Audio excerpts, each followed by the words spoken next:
အမျိုးသမီးဘတ်စကားဒရိုင်ဘာဟာသူ့ရဲ့ပထမဆုံးအလုပ်ဆင်းတဲ့နေ့မှာတင်တရေ6တဲ့လမ်းကြောင်းနဲ့ရောက်နေပြီဆိုတာကိုရုတ်တရက်ကြောက်လန့်တကြားသတိထားမိသွားပြီးပုံမှန်ဆိုရင်မိနစ်20ပဲမောင်းရတဲ့တောအုပ်ဟာအခုတော့နိုင်ဝက်ကြတဲ့အထိအဆုံးမသက်နိုင်သေးပါဘူးခရီးသည်တွေကလည်းသတင်းပေါက်အပြင်ဘက်ကအပေအိုကြီးဟာအခောက်ပေါင်းရာနဲ့ချီပြီးပေါ်လာနေတာကိုသတိထားမိသွားကြပါတယ်သူတို့တွေဟာမတန်ရှင်းတဲ့အရာဒါမှမဟုတ်ထူးဆန်းတဲ့ကိစ္စတစ်ခုခုနဲ့တိုးနေပြီလားဆိုပြီးတိုးတိုးတိတ်တိတ်စိုးရိမ်နေကြပါတယ်အဲ့ဒီနောက်မှာတော့ဒရိုင်ဘာကဘရိတ်ကိုရုတ်တရက်အုပ်လိုက်ရပြီးစောစောကသူတို့ဘေးမှာရှိနေတဲ့အပင်တေကြီးဟာအခုတော့ဘတ်စကားရှိတဲ့မှာထူးထူးဆန်းဆန်းကြီးပြည့်ရနေပါတယ်အဲ့ဒီခါကျမှတယောက်ကဒီလမ်းကြောင်းရဲ့စီကံကိုချိုးဖောက်လိုက်ပြီဆိုတာကိုအမျိုးသမီးကရိပ်မိသွားပါတယ်သူ့ရဲ့အဖိုးဟာဒီရွာရဲ့တူလေးသောညပိုင်းဘတ်စကားမောင်းသူဖြစ်ခဲ့တာပါအဖိုးဖြစ်သူဟာအသက်ကြီးလာပြီဖြစ်တဲ့အတွက်ဒီကြီးမားတဲ့တာဝန်ကိုသူ့မြေမလေးလက်ထဲလွှဲပေးခဲ့ပါတယ်ဒီညပိုင်းလမ်းကြောင်းမှာတင်းကျပ်တဲ့စီကံ3ခုရှိတယ်ဆိုတာကိုလည်းသူကတစ်ခါတည်းလဲတတိပေးခဲ့ပါတယ်ပထမဆုံးအနေနဲ့ကိုဝင်ဆောင်မျိုးသမီးတွေကိုကားပေါ်လုံးဝမတင်ရပါဘူးဒုတိယချက်ကတော့ကားဟာညတိုင်းအချိန်မှထွက်ရပါမယ်နောက်ဆုံးချက်ကတော့ဘယ်သူမှလမ်းခုလက်မှာကားရက်ခိုင်းတာဒါမှမဟုတ်ဆင်းတာမျိုးမလုပ်ရပါဘူးအဲ့ဒီညမှာပဲအမျိုးသမီးဟာအဖိုးဖြစ်သူရဲ့မျှော်လင့်ချက်တွေကိုထမ်းပိုးပြီးပထမဆုံးအကြိမ်စတင်ထွက်ခွာလာခဲ့ပါတယ်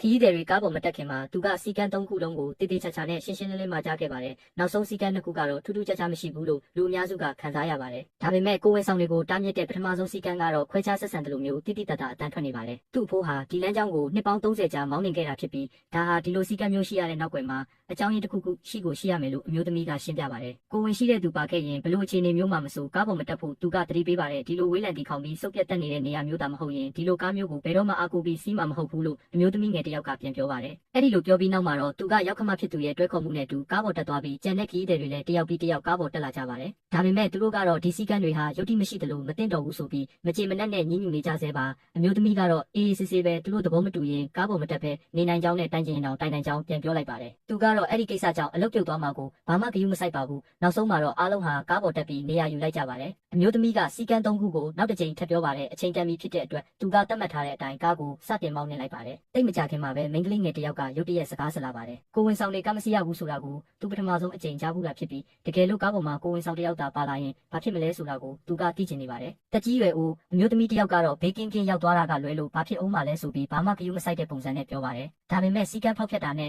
နောက်တော့အကြီးအကျယ်ရလိမ့်မယ်ဆိုတာကိုရောအသက်အန္တရာယ်တောင်ရှိနိုင်တယ်ဆိုတာကိုပါဒရိုင်ဘာကသတိပေးပါတယ်ဒါကိုလည်းခရီးသည်တွေကလုံးဝမယုံကြပါဘူးဒီစီကံတွေဟာလူတွေကိုခြောက်လန့်ဖို့နဲ့ဇလန်းထွင်ဖို့လုပ်ထားတဲ့လှည့်ကွက်တွေပဲလို့သူတို့ကဆိုကြပါတယ်တချို့ဆိုရင်ဒရိုင်ဘာဟာစိတ်မနှံ့တာဖြစ်ရမယ်လို့တောင်ပြောကြပါတယ်တိတ်မကြခင်မှာပဲဘတ်စကားဟာမှောင်မဲနေတဲ့တောအုပ်ထဲကိုဖြည်းဖြည်းချင်းမောင်းဝင်သွားပါတယ်လမ်းတစ်လျှောက်တုန်ခါမှုတွေကြောင့်ခရီးသည်တွေဟာအနှဲငယ်ငိုက်စပြူလာပါတယ်ထူးထူးခြားခြားဘာမှမဖြစ်တာကိုတွေ့တော့အဖွားကြီးကဒရိုင်ဘာဟာလက်ကျုံးမတင်တာဖြစ်ပြီးကိုဝင်ဆောင်ခရီးသည်တွေကဒုက္ခပေးမှာကိုကြောက်နေတာလို့ဆွဆွဲပါတယ်ဒါကြောင့်လူတွေကိုခြောက်လန့်ဖို့ဒီလိုအလိမ်ညာတွေကိုလောက်ကြံပြောတာဖြစ်ရမယ်လို့သူကဆိုပါတယ်ဒရိုင်ဘာကတော့ယုံကျင်မယုံကျင်နေလို့ပဲပြန်ပြောပါတယ်သူကစီကံတွေကိုရှင်းရှင်းလင်းလင်းပြောပြပြီးသားဖြစ်ပါတယ်အခုချိန်မှာတော့ဘာကိုမှနောက်တရားဖို့ဆိုတာအချိန်နှောင်းသွားပါပြီခွားကြီးဟာချက်ချင်းပဲဒေါသထွက်သွားပြီးဒီလိုဆုတ်ချတဲ့တောအုပ်ထဲမှာတရေရှိနိုင်မှာမလားဆိုပြီးပြောပါတယ်သူဟာကားပေါ်မှာအတန်ကျဲကြီးနဲ့တွတ်တွတ်ညင်းညူနေပါတယ်သူ့ချွေမဖြစ်သူကအိတ်ချင်လို့သူ့ကိုငြိမ်နေဖို့တားလိုက်တဲ့အထိပါပဲနောက်ထပ်မိနစ်30ကုန်ဆုံးသွားတဲ့အခါမှာတော့အမျိုးသမီးဟာမရေမရာတဲ့စိုးရိမ်စိတ်တွေကိုစတင်ခံစားလာရပါတယ်သတင်းပေါက်အပြင်ဘက်ကအပင်အိုကြီးဟာထူးထူးဆန်းဆန်းကြီးရင်းနှီးနေတယ်လို့ပါပဲအဖိုးဖြစ်သူရဲ့အတွေ့အကြုံရဆိုရင်တောအုပ်ထဲကထွက်ပြီးဥမြင့်လိုင်ကောင်းကိုရောက်ဖို့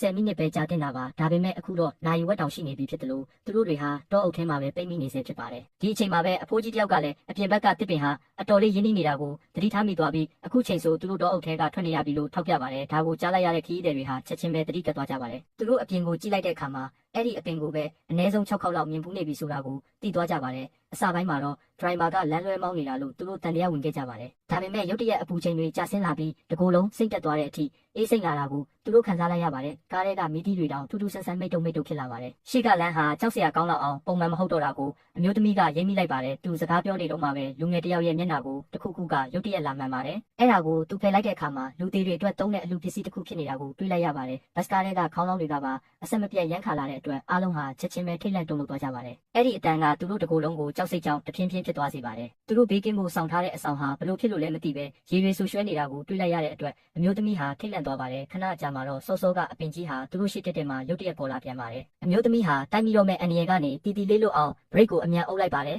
ဒါပေမဲ့ကားပေါ်ကတယောက်ကစီကန်းကိုချိုးဖောက်လိုက်ပြီဆိုတာကိုလည်းသူသိသွားပါတယ်ဒါပေမဲ့အခုချိန်မှာတော့အရာအလုံးဟာအချိန်နှောင်းသွားခဲ့ပါပြီ